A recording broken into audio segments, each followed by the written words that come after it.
Hey everyone, Ripley Sellers with Bob's Watches. I'm here in the studio with Brandon for another episode of Vintage of the Week, where we pull aside one fantastic timepiece and share with you exactly why we love it.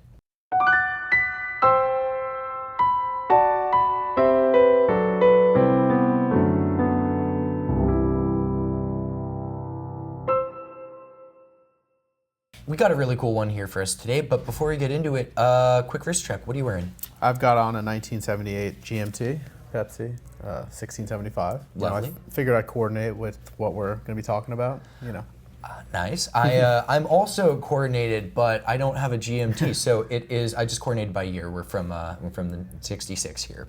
Nice. So I guess from 66 to 66, let's get into this one. 1966 reference 1675 GMT-Master. Yep.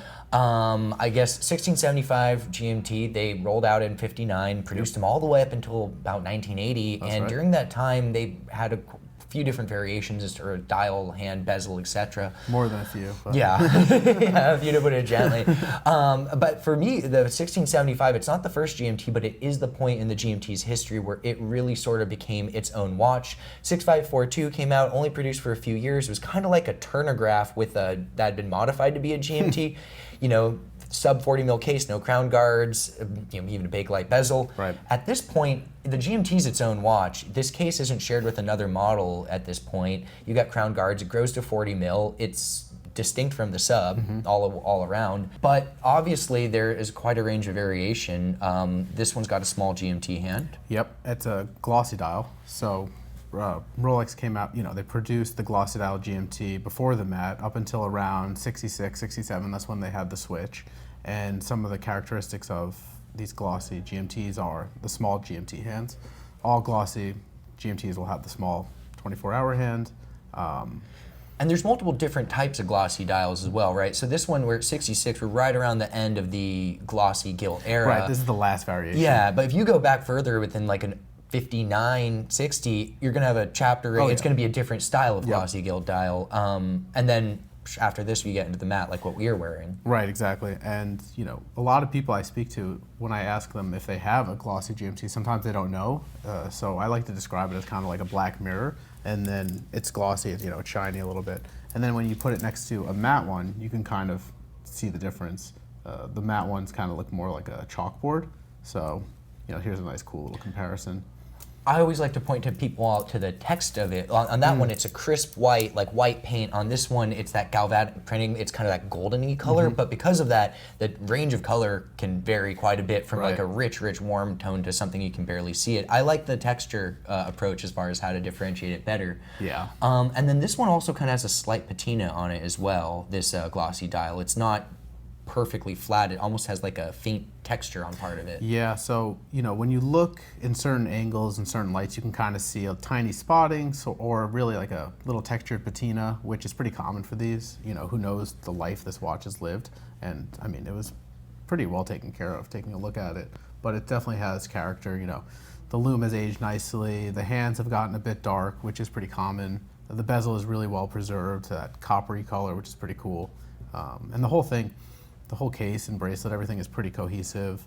We've got the original bracelet with the date stamp in there of, what is it, I think 67, like 167, which makes sense for a 1966 watch. These watches weren't fully assembled at the same time, always. Well, yeah, even now Rolex says it takes over a year to make a Rolex watch, so it's really consistent to see a case number being different by a couple years from the point it was sold, bracelet off by a year, and this one, it all pretty much matches up. We're talking about a delta of about a year and a half from the case number, case back, bracelet, clasp code. It's all right there. Exactly.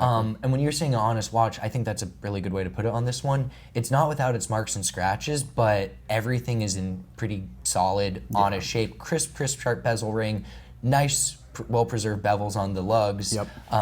In my opinion, the middle case on this one and the bevels is better than the newer one that you've got on your wrist. And I really love that, just the way that this bezel is faded. Not too scratched, has that coppery color, and I think that complements the warmness of the dial and the patina on the lume really, really well. Yeah, the whole thing just works really nicely together, and it's cool. It has the original rivet bracelet. We already mentioned it, but it's always nice to see it kind of from the side. And in a really good condition. After seeing kind of this glossy GMT, I always kind of go back and forth on, do I like matte more? Do I like glossy more? I think it really just comes down to kind of like the example for me, but what do you prefer? For me, I mean, I think of it, close my eyes, I think of a Pepsi GMT. It is a matte 1675 that first pops to mind. Me too. But which one do I actually like better? I think I might like the gilt dial just because it's so different than what, anything else they produced thereafter. I don't know if I necessarily like it better, and it'll certainly cost me more if I want to purchase it.